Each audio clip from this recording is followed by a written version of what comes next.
मृत्युलोकी एक नगर त्याचे नाव पंढरपूर.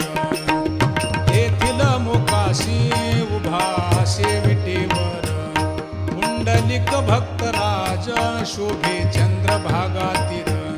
बोलती साधू संत जीवा वाटे हुरहुर.